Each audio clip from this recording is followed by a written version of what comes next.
بسم اللہ الرحمن الرحیم۔ السلام علیکم۔ دل کی پرخلوص دعاؤں کے ساتھ زہرا وائس میں خوش آمدید۔ آقا دو جہاں صلی اللہ علیہ وآلہ وسلم کا فرمان ہے کہ حسن اور حسین جنتی جوانوں کے سردار ہیں۔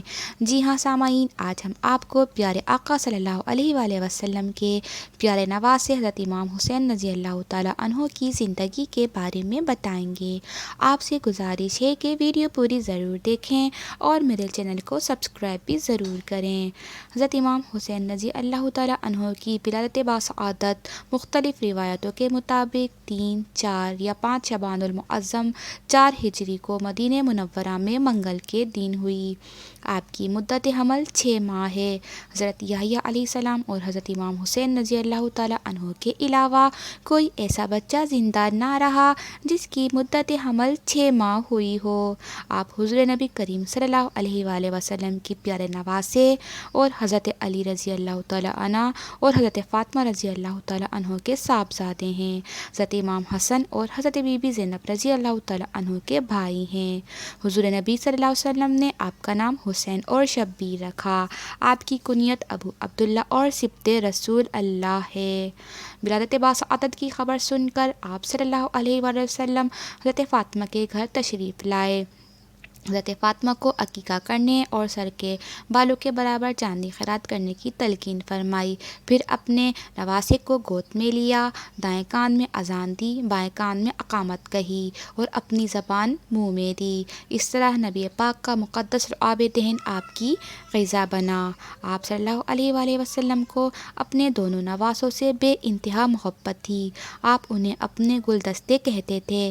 حدیث مبارکہ میں ارشاد ہوا کہ جس نے ان دونوں یعنی حضرت امام حسن اور حضرت امام حسین سے محبت کی اس نے مجھ سے محبت کی، اور جس نے ان سے عداوت کی اس نے مجھ سے عداوت کی۔ آپ صلی اللہ علیہ وآلہ وسلم اپنے دونوں نواسوں کے ساتھ انتہائی محبت فرماتے تھے، سینے پر بٹھاتے، کاندھوں پر چڑھاتے، مسلمانوں کو تاکید فرماتے کہ ان سے محبت رکھو۔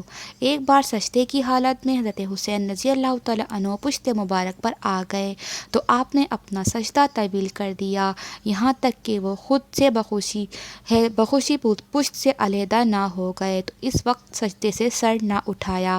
اسی طرح ایک بار حضرت امام حسین رضی اللہ تعالیٰ عنہ مسجد کے دروازے سے داخل ہونے لگے تو زمین پر گر گئے۔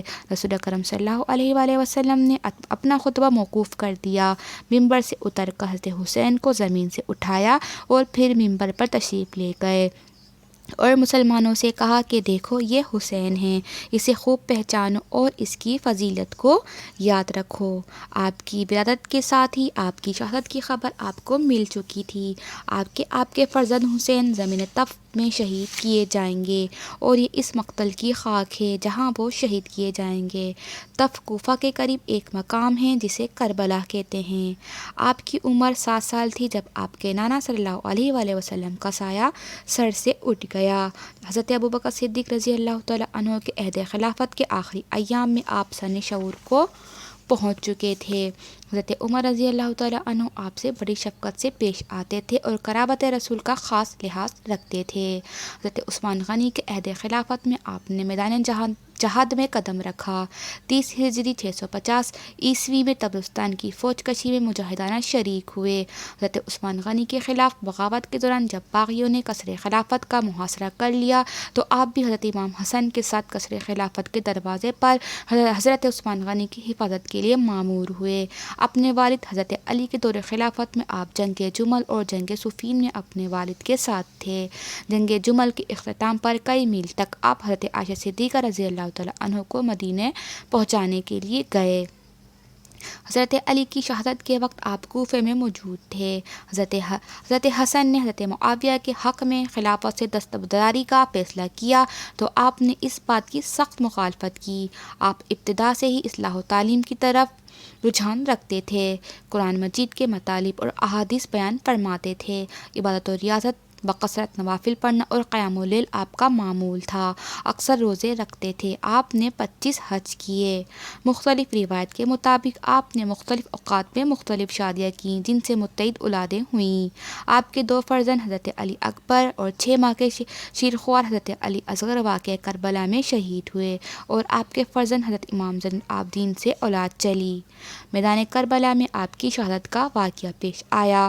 کربلا کی داستان آپ میرے چینل پر موجود ہے، آپ ضرور دیکھیں۔ میدان کربلا میں 10 محرم 61 ہجری 680 عیسوی میں آپ نے 72 ساتھیوں کے ساتھ جام شہادت نوش کیا۔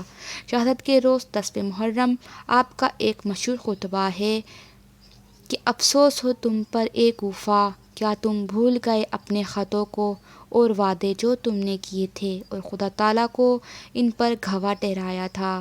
افسوس ہو تم نے لکھا تھا کہ اہل بیت آئیں ہم ان کی مدد اور پیروی میں جان تک فدا کریں گے، پھر جب ہم آئے تو ہم کو ابن زیاد کے حوالے کر رہے ہو اور ان پر دریائے فرات کا پانی بند کرتے ہو۔ واقعی تم اپنے نبی کے بڑے خلاف ہو، ان کی اولاد کے ساتھ یہ سلوک کرتے ہو۔ خدا تعالیٰ تم کو قیامت کے دن سیراب نہ کرے، یعنی پانی نہ دے۔ اس ویڈیو سے اگر آپ کی معلومات میں اضافہ ہوا ہو تو پلیز اسے لائک کریں، شیئر کریں اور میرے چینل کو سبسکرائب بھی ضرور کریں۔